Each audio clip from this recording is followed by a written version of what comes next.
What's up, everyone? Welcome into DodgerHeads Live, presented by DodgerBlue.com, your home for the 2020 World Series champion Los Angeles Dodgers. The second ever pregame show. I'm Jeff Spiegel, joined by Daniel Starkand. Daniel, we're hopeful, but it's possible that tonight is the last night of the Dodgers season, which is crazy to think, considering all that they've been through this year and having won the World Series last year. Walker Buehler gets the start for the Dodgers. Before we get into the details, how are you feeling? I'm nervous. I'm not gonna lie. I'm glad we're actually doing this because that'll help these 30 minutes until first pitch kind of go by quicker. But Yeah. definitely nervous, like you said. I mean, it's do or die tonight. This team has been there before, so I guess I feel good about that. And like you said, Walker Buehler is pitching. You obviously feel good about that. But we've seen what this team does sometimes. So let's just hope it's one of those nights where the offense comes out and explodes, not like last night. Yeah, I mean, it's funny to think about how nervous I was compared to the wild card game, because on one hand, the wild card game, I was outraged that the Dodgers were even in that. That was a do or die situation, but at least there was the hope that if you won, you would advance. This one, the only upside is extending the series one more game. You can't win the series tonight, so that makes it a little bit tougher. And then on top of it, the gasoline, which is we hate the Giants, and the prospect of losing to the Giants is somehow infinitely worse than losing to the Brewers or losing to the Braves or even having lost to the Cardinals. On top of that, you've got Walker Buehler, first ever time he goes on short rest. You've got a Dodger offense that has scored 0 runs in 2 of the 3 games that they've played against the Giants. So it's a whole grab bag of things. But let's start with the biggest storyline, which is the decision to start Walker Buehler. We talked about it on the post-game show. Pedro Mora, I believe it was, that posted that Albert Pujols had kind of let slip that Walker Buehler is going to be starting. First time in his career that he's starting on short rest. I went back and did a little bit of digging. You and I did not do a post-game show after that one. Buehler, of course, in game 1 of this series, 6 1/3 innings pitched, 6 hits, 1 walks, 3 earned runs, 5 strikeouts. Kind of an interesting box score from the perspective of he gives up 2 home runs in the first and a solo home run in the 7th. And then in between, he was okay. 4 singles in the 5 1/3 in between those 2 swings. The flip side is there was traffic in every inning but the 6th. He gave up a single in the 2nd, a single in the 3rd, a single in the 4th, a single in the 5th. So when you think about Buehler and how he pitched in game 1, what was your perspective on how he actually performed game 1? I know he said after, this is on me, but how did you feel about his performance then, and how does that impact how you think he might match up against the Giants again tonight? Yeah, and I also saw on Twitter tonight that this is Bueller's 8th start against the Giants this Yeah. season, so he's pitched against them a lot. But yeah, I think it was kind of a mixed bag in game 1. Like, he makes that first inning mistake to Posey. He throws a 3-0 pitch right down the middle. First base is open. Posey, hits it out. Credit to him, but that pitch should have been nowhere near the zone. Yeah. And after that, he settled in a little bit, was able to not give up any more damage until the 7th inning. But like you said, a lot of traffic on the base pass. I don't think it was anywhere near his best, but the fact that he was able to battle and get into the 7th inning while not being at his best, I think is a positive. But let's just not throw any more 3-0 cookies to Buster Posey, especially in the first inning, because I feel like the Dodgers kind of go off momentum. And if they could put up a 0 in that first inning and get the bats up and maybe score a couple early runs for a change, Yeah. that might kind of get things rolling and get the bats going a little bit. So, I think I think we're gonna get a better Walker Buehler tonight. As crazy as that sounds, I know he's on short rest, but he's at home. He's seen this lineup plenty of times. Yeah. Which I guess goes both ways. They've seen him a lot, but he knows the moment. We talk about how he's a big game pitcher. He's been in a position like this before, and it seems like he comes through every time. So I think he's going to be good tonight. I'm not really concerned about length as much. Like, Yeah. if he could give us 4 or 5 good innings, that's good enough. But I'm excited. I'm Yeah. glad it's him on the mound. Like, the Yeah. prospect of Tony Gonsolin in a bullpen game in a must-win did not make me feel too comfortable. I think we both thought it would be Buehler in this Yep. game, so it's good to see, that it's actually happening. Yeah, if you're going to go down, you want to go down fighting. What's interesting about Buehler on short rest is, as weird as it sounds, I'm not worried about tonight. I think this would be more of ramifications if they were to advance to the NLCS and he would have to pitch then. That feels like maybe where the carryover would be. I think the adrenaline, being at home, all that, knowing it's do or die, I think that will amp him up. Now, you mentioned this, THP in the chat as well. 8 starts against the Giants. This will be number 8, excuse me. Let's go through those real quick. The first one way back on May 22nd, 7 innings pitched, 6 hits, just 1 earned run, 5 strikeouts. He comes back 6 days later, 6 innings, 3 hits, 1 earned run, and 3 strikeouts. That was 1 win and 1 loss there. He comes back a month later, June 29th, 6 2/3, 3 hits, no earned runs, 7 strikeouts. 7 1/3, 1 earned run, 9 strikeouts on July 22nd, 7 innings, no earned runs, 8 strikeouts on July 28th. So you're sensing a theme here.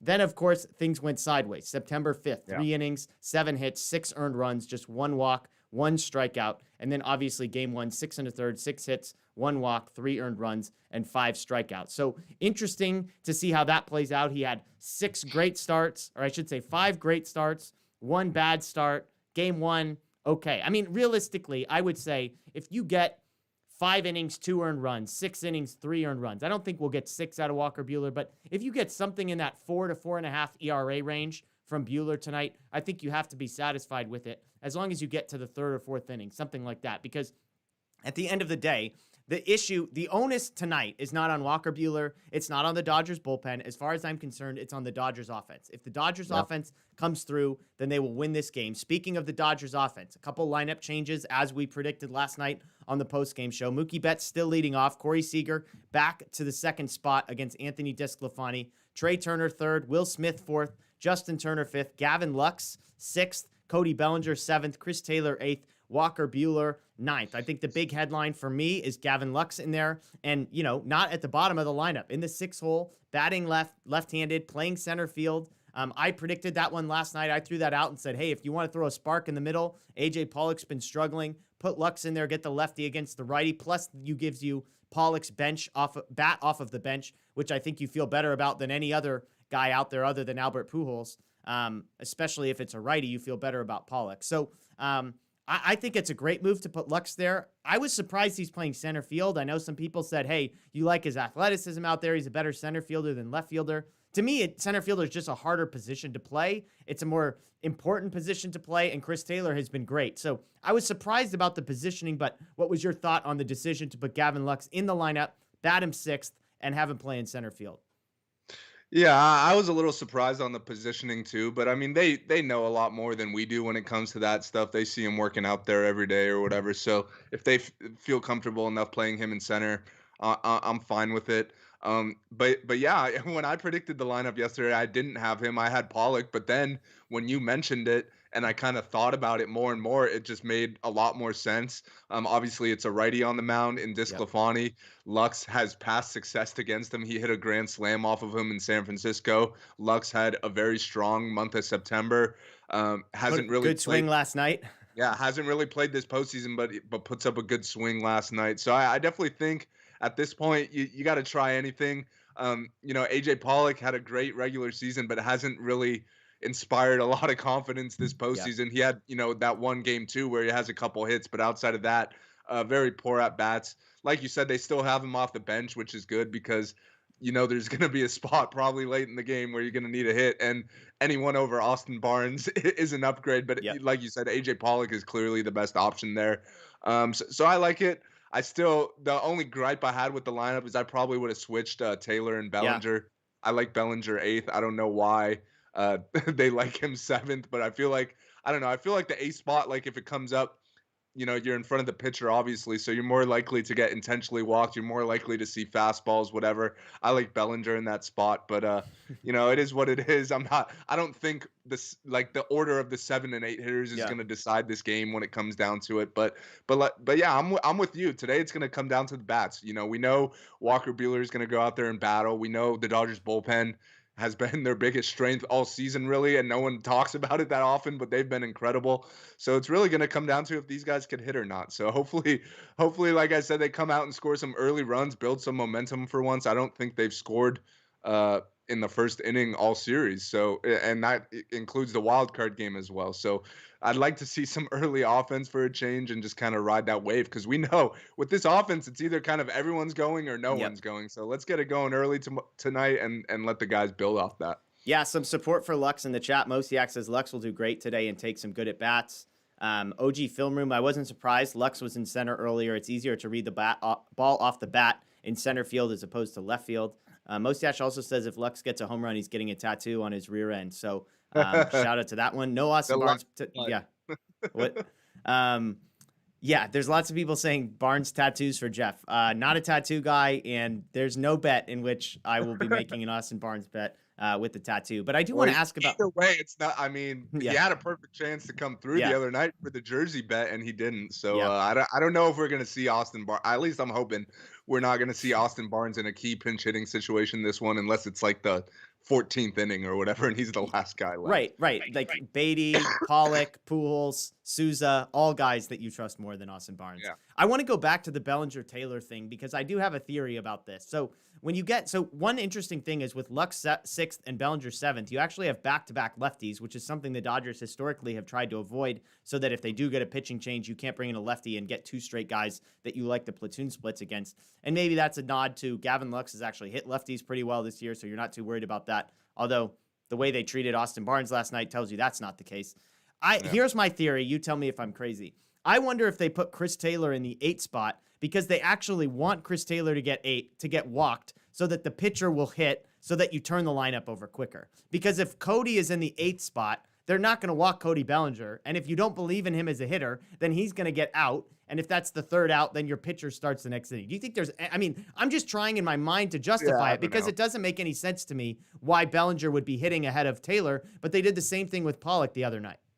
Yeah, I have no idea. I don't know their line of thinking. It's possible what you said is what it is. I have no idea. I think one thing with the 2 lefties in a row, I don't think that's really a huge concern because probably, the lefty who's going to come in late in the game, probably in that spot would be Jake McGee. And at that point, you're probably going to a pinch hitter for one of those guys. At least, that's when you could go to a Pollock or Pujols. So I don't think they're super concerned about that. But yeah, I have no idea why they went with Taylor in the 8 spot. He's been swinging the bat pretty well. I would have had him higher, but it is what it is. Let's just hope that the guys at the top of the order could do what they're supposed to do. Those guys are the superstars, the guys who have been, that are supposed to perform when it matters most, and they haven't yet in this series outside of Game 2. So if those guys come through, it really doesn't matter who's at the bottom of the lineup in what order. But yeah, if it comes down to like 1st and 2nd, 2 outs and the 7 hole comes up, I'd rather have Taylor than Bellinger in that spot. That's kind of my logic of why I'd have him higher. But I'm not sure what their line of thinking was. Yeah, to be clear, Chris Taylor is a guy that allegedly you really believe in offensively all of a sudden, and he's earned it. And Cody Bellinger is not a guy you trusted enough to hit over Austin Barnes last night, and yet here he is in the 7th spot ahead of Taylor. Doesn't make any sense to me. Of the Dodgers that have struggled, Mookie Betts, Corey Seager, Trey Turner, Justin Turner, the most, I would say those 4. Who do you have the most confidence in kind of turning it around tonight? I mean, we should have confidence in all of them. Yeah. Like, they're all really good, but the numbers haven't shown it. But I mean, I'm going to go with Corey Seager there. He's a lefty against a righty in Disclafani. He's a big-time playoff performer, but hasn't shown it this year. So he's got to break out at some point. There's a thought in my head like that this could be his last game as a Dodger if they lose. So I don't want to think about that, and I hope he comes through to avoid that from happening. Yeah, well, big surprise for everybody in the chat there that Daniel's going with Corey Seager when given the chance to pick that, but it makes sense. I mean, this is the defending World Series MVP, so I think there's validity there. I picked Mookie last night. I think Mookie had a couple balls that were hit really, really well last night and didn't get too fortunate there. Trey Turner had a couple balls that were hit really hard. You mentioned a stat. The Dodgers had 4 balls hit more than 101 miles an hour last night. They were 0 for 4 on those 4. They had 14 of the 19 hardest hit balls in the game last night were all from the Dodgers. And I believe the Giants were 2 for 5 in theirs, and the Dodgers were something like 4 for 15 in theirs. So brutal stuff there. Only 60 games says all of them is the one who's all of them are gonna get it off together. OG Film Room, we need Seager, playoff Seager to show up. No MoFoMo, Mookie home run to open it. I said Mookie extra base hit last night. Maybe I'll just continue to die on. You're gonna die on the Seager hill, then maybe I'll die on the Mookie Betts leadoff extra base hit hill. They're good hills. Good hills. Yeah, you could do wait. Yeah. Cornbread Seager bomb tonight. Abe Trey Turner bomb tonight. Boomer Assassin says agree. Corey Seager is gonna go off tonight. We'll see. Getting back to the pitching side, this was something that was interesting. I mean, Tony Gonsolin basically said in his press conference before the game yesterday, I'm expecting to pitch tomorrow, meaning today. I don't see a scenario where Tony Gonsolin pitches tonight. Like, unless Walker Buehler is getting absolutely destroyed in the first or second inning, do you see a scenario where Tony Gonsolin pitches tonight?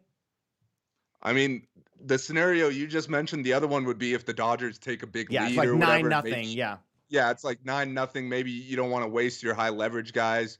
Trinan and Kenley pitched last night, so ideally you'd like them to get tonight off. But of course, if it's anywhere, if it's within 6 runs, Yeah. they're going to be in the game. We got an off day tomorrow. But yeah, unless this game is kind of out of hand either way, or maybe not out of hand, but like Walker Buehler stumbles early and they got to go to someone like in the second inning.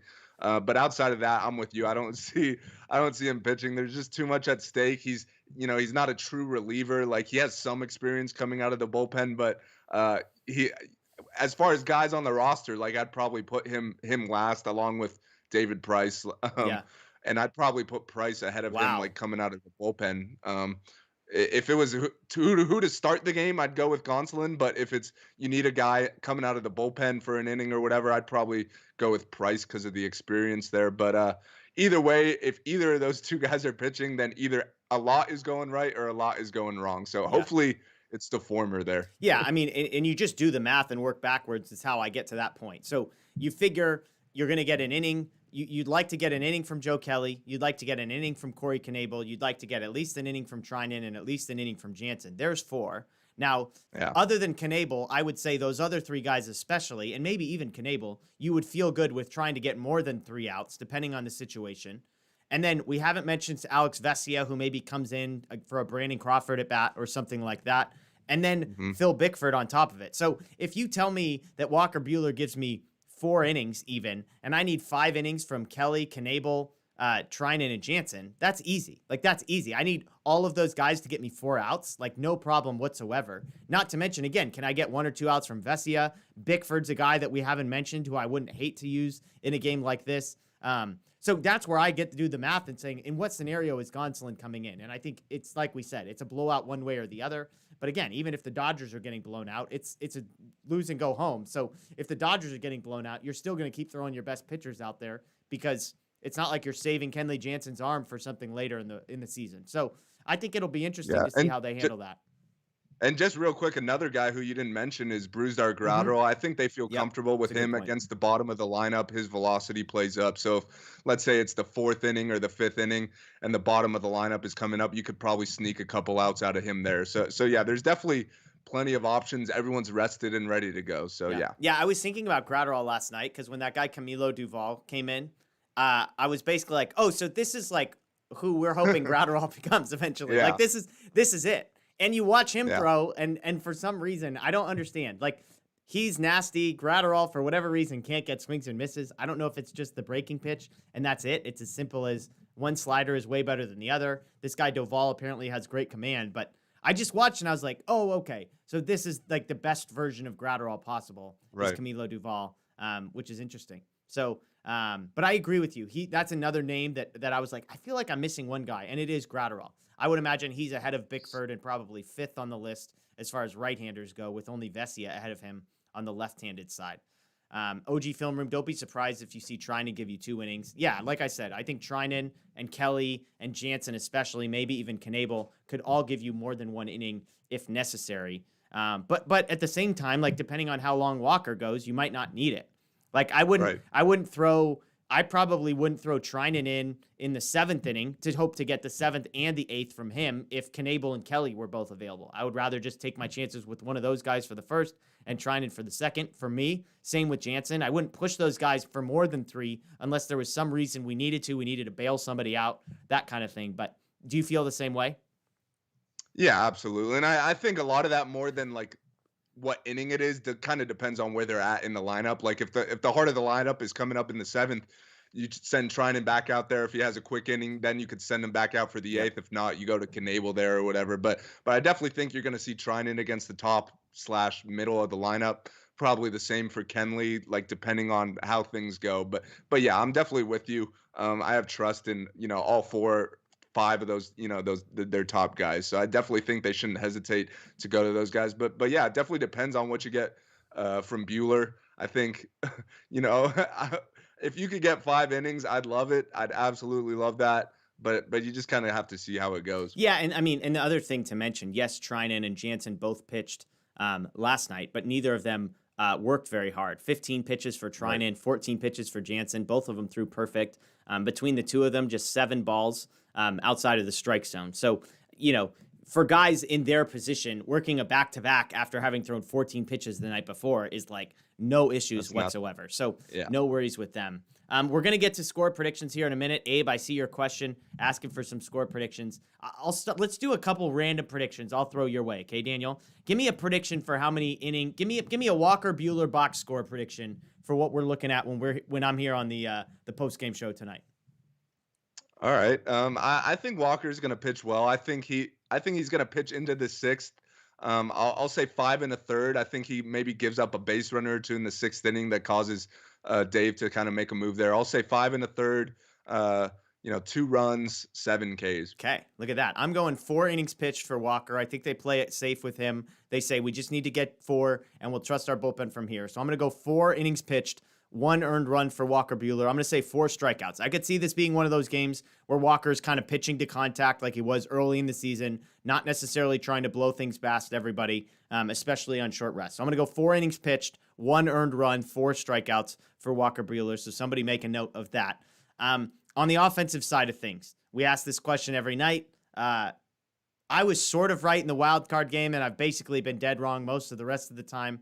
Give me an offensive MVP from the Dodgers side of things.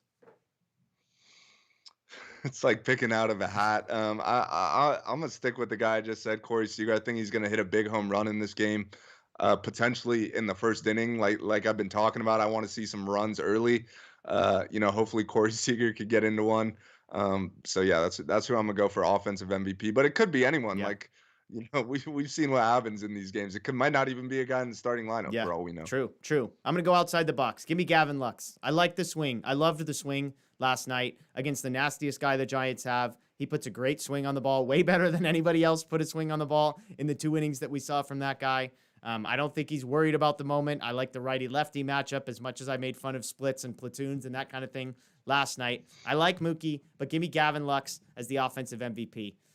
We've got Nomo Fomo and Dark Saints, both with CT3. Chris Taylor is offensive MVP. I don't know. We'll see how many at-bats he actually gets in this one. I could see a couple intentional walks, as we mentioned, to get to the pitcher spot, which that could be yet another reason where Walker Buehler's his night might be dependent upon at what inning does his second at-bat come about. It could be something as simple as that. So we'll see. Boomer Assassin says Seager. Joshua Perez is with me on Gavin Lux. Deborah says Corey. Abe says Trey Turner. Luigi says Trey.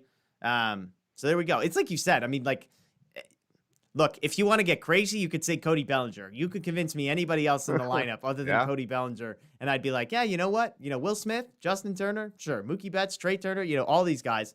I think Bellinger's the wild card. I think Lux is probably not too far behind him. Chris Taylor in the same category. There you go. Laura's going to say Bellinger just because she doubted him all year long. I'm not really sure that's sound logic there, that just because you've doubted somebody all year long, you should change your mind now. But Jerry says Bellinger. Matthew says Belly. Robert says Pollock off the bench. I like that one. Nomo Fomo says everybody goes off, which is good news there. So 3 minutes left, Daniel, before 6 o'clock. Then we're going to get off. CK Chin points out 9-mile-an-hour winds at game time. I think Matt might be at the stadium saying that on the Dodger Blue account that it feels pretty calm. So wind should not be a storyline tonight, which, again, I don't know if that's good news or bad news, but take it for what it's worth. Walker Buehler on the mound for the Dodgers. Who do you got as your what do you got for your prediction scoreline tonight, Daniel? I got 7-4 Dodgers. Okay. I think they score some early runs.